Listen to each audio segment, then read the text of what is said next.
The Mistakes People Make, episode 49. O, oo, or ow.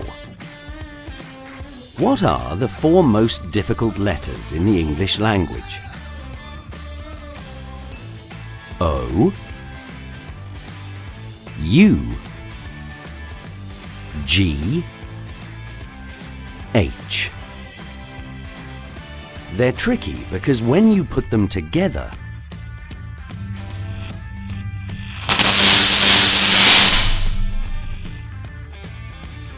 the pronunciation can get a little bit confusing.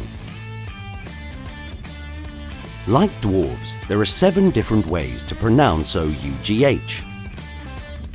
O as in though, oo as in through, ow as in drought, or as in thought, uff as in tough, off as in cough, and the rarest of them all, up as in hiccup.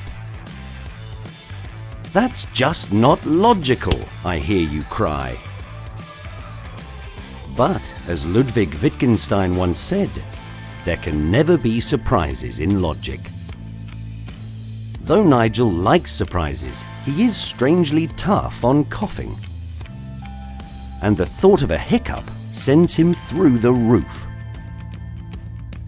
How unpredictable you are, Nigel. Yes, and you. Inspiring learning.